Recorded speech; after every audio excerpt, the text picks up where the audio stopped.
Assalamualaikum warahmatullahi wabarakatuh. Hai, apa kabar semuanya? Semoga dalam keadaan sehat. Saya Evi Nawawi dan di channel ini kita akan bahas mengenai film-film dari berbagai genre untuk menambah referensi film yang akan kalian tonton di rumah.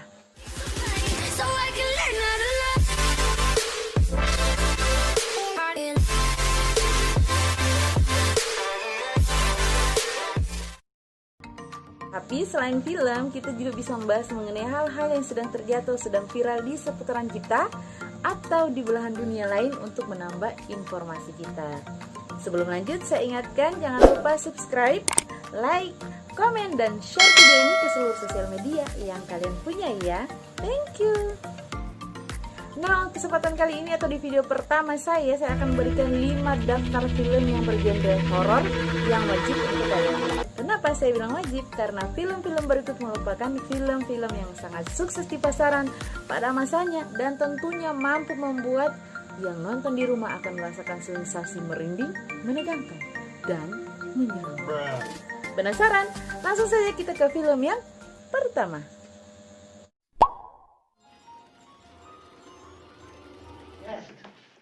You're gonna die up there.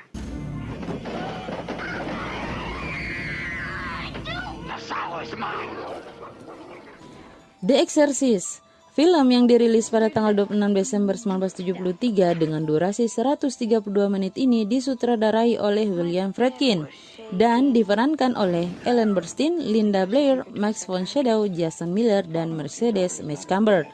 Merupakan adaptasi dari novel yang ditulis oleh William Peter Blatty yang menceritakan mengenai gadis kecil berusia 12 tahun yang kerasukan setan dan usaha sang ibu yang mencoba menyembuhkan putrinya dengan cara eksorsisme atau ritual pengusiran setan. Film ini konsepnya sama persis dengan novelnya sendiri, di mana menggabungkan 3 skenario menjadi satu. Skenario pertama bercerita mengenai Bapak Lancaster Marine yang menemukan sebuah batu yang berukir gambar makhluk mengerikan di situs penggalian kuno yang ternyata merupakan patung Pazuzu yang merupakan simbol paganisme dan melambangkan setan. Skenario kedua itu bercerita mengenai seorang pastor muda, yakni Bapak Damian Karas, yang sedang mengalami krisis kepercayaan kepada Tuhan karena beban hidup yang sangat berat.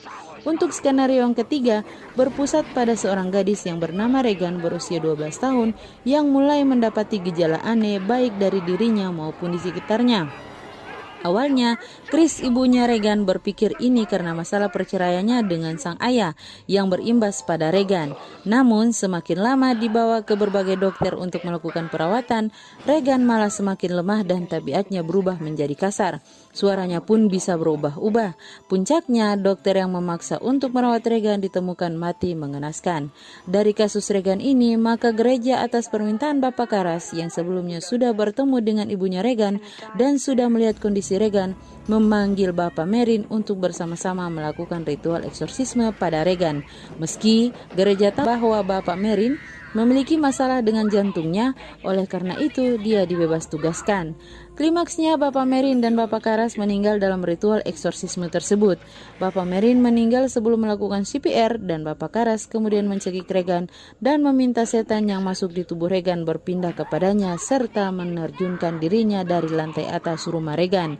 Regan alhasil berhasil sembuh, namun dia sama sekali tidak menyadari atas apa yang terjadi padanya dan dia pun pindah dari kota tempat tinggal mereka bersama sang ibu.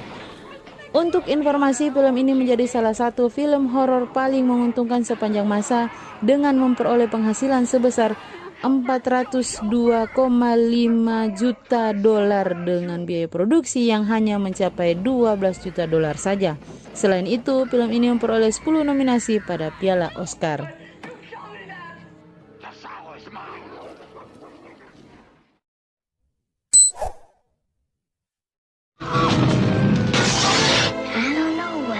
Over this house. Poltergeist, film ini sudah mengalami 2 kali remake. Film yang pertama dirilis tanggal 4 Juni 1982 dan disutradarai oleh Tobe Hooper. Remake-nya dibuat tahun 2015 dan 2018. Untuk alur ceritanya sendiri berbeda dengan remake-nya sendiri, karena yang di film pertama ini bercerita mengenai sepasang suami istri Steve dan Diana Velling yang menjalani kehidupan di rumah baru mereka dengan ketiga anaknya, yakni Dana, Robbie, dan Caroline. Sang suami adalah pengembang real estate yang sangat sukses, sedangkan di film remake tahun 2015 yang banyak dibahas merupakan pasangan suami istri yang pindah ke rumah baru dengan ketiga anaknya karena sang suami dipecat dari pekerjaannya.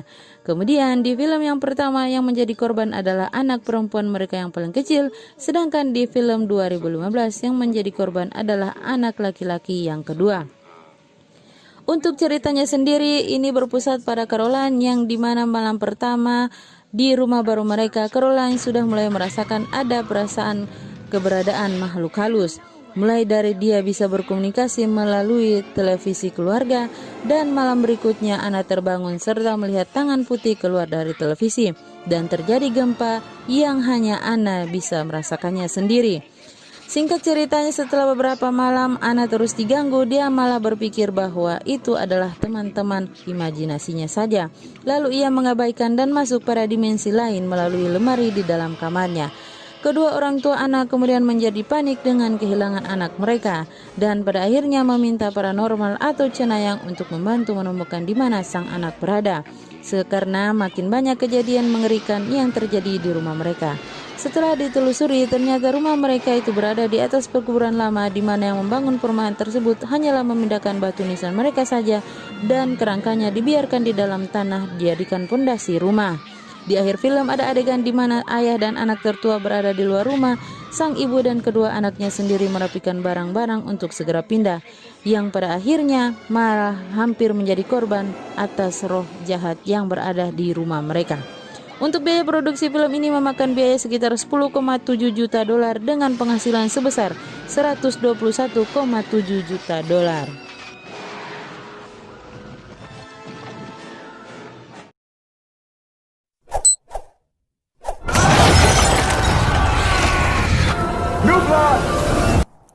We Are Still Here, film yang disutradarai oleh Seth Rogen dan dibintangi oleh Andre Samsonite dan Barbara Crampton, ini dirilis pada tanggal 15 Maret 2015. Awal dari film ini seperti film drama keluarga pada umumnya. Jadi untuk menonton jangan dipercepat atau di skip ya, karena ini merupakan film gore horor atau film horor yang berdarah-darah, di mana penonton akan merasakan sensasi tegang dan kaget serta mengerikan, apalagi di bagian akhir. Sequel film ini bercerita tentang pasangan suami istri Anna dan Paul Sacheti yang kehilangan putra sematawayang mereka, yakni Bobby, dalam kecelakaan mobil, memutuskan untuk pindah ke rumah baru di pedesaan New England. Paul berharap ini bisa menjadi terapi bagi Anna karena depresi kehilangan anaknya. Namun, baru sampai di rumah tersebut, Anna langsung bilang kalau Bobby itu ada di rumah itu. Dan tetangga mereka malah memperingati agar mereka segera pindah karena rumah tersebut dibangun oleh keluarga Dagmar sebagai rumah duka, dan keluarga Dagmar diketahui telah menghabisi seluruh warga desa untuk ritual jahat mereka. Sampai penduduk kota pun mengatakan kepada Anna dan Paul kalau rumah tersebut setiap 30 tahun harus diberi makan. Jika tidak, maka arwah-arwah yang tinggal di bawah rumah tersebut akan menghabisi seluruh kota pula. Namun Anna tak gentar, dia malah memanggil temannya May dan Jacob yang merupakan spiritualis yang dapat membantu menghubungi Bobby dan dapat menjelaskan semua kejadian aneh yang terjadi di rumah tersebut. Klimaks dari film ini mengungkapkan bahwa ternyata keluarga Dagmar dikorbankan oleh penduduk desa dan dibakar hidup-hidup dalam ritual penyembahan setan. Kemudian keluarga Dagmar dikuburkan di bawah rumah tersebut. Roh-roh inilah yang menuntut balas kepada seluruh masyarakat desa dan membunuh semua orang yang bertanggung jawab atas kematian mereka.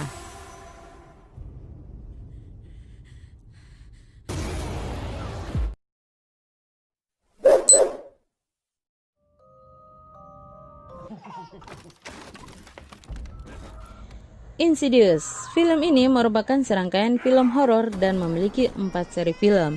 Film pertama dirilis pada tanggal 14 September 2010 dan yang kedua tanggal 13 September 2013 disutradarai oleh James Wan.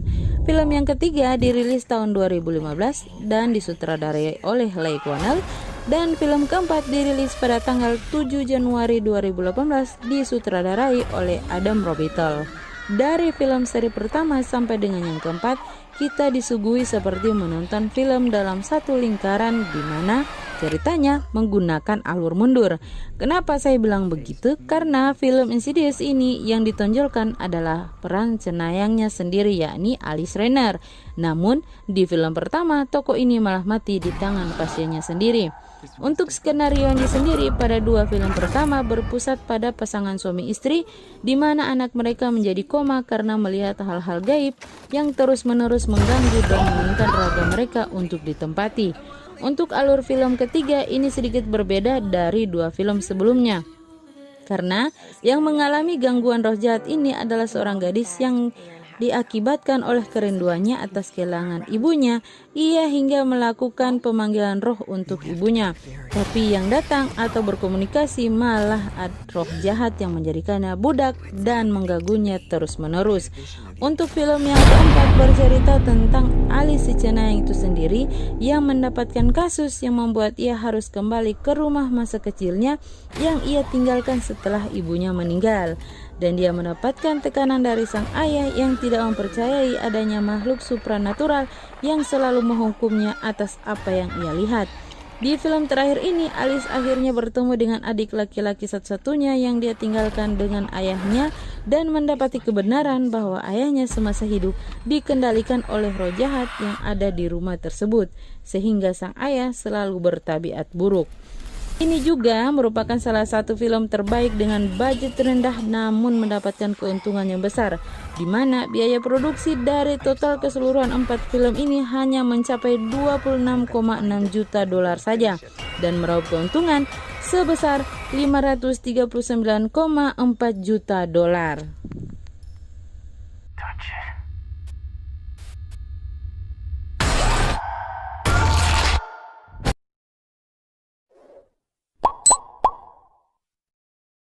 This one still haunts me. Stop calling me Janet.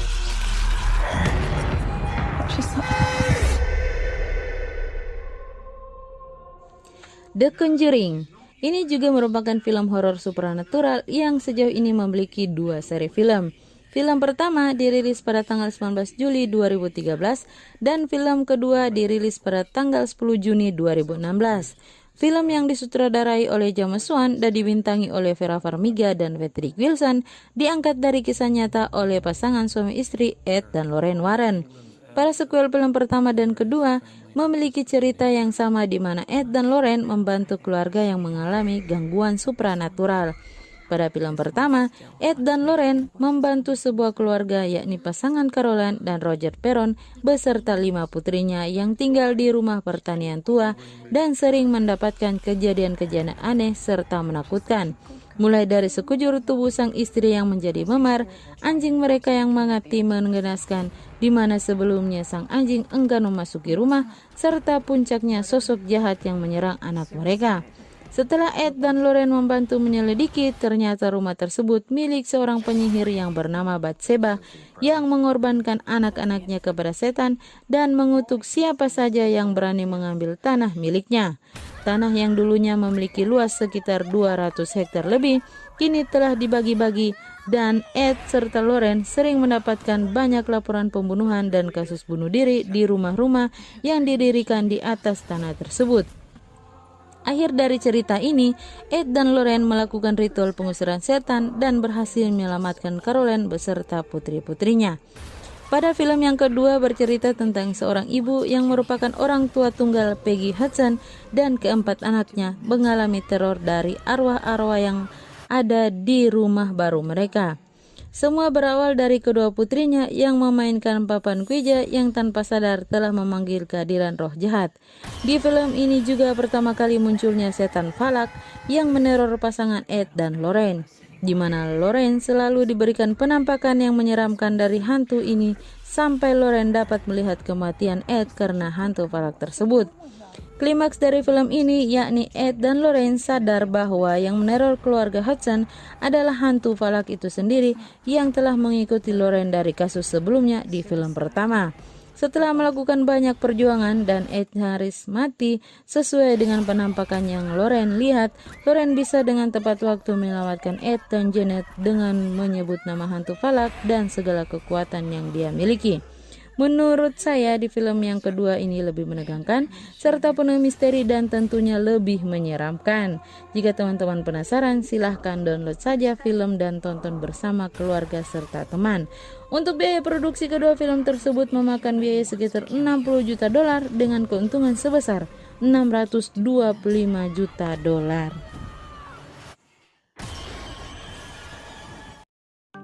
Itu dia tadi pembahasan kita mengenai 5 daftar film yang bergenre horor yang saya rekomendasikan untuk kalian tonton di rumah.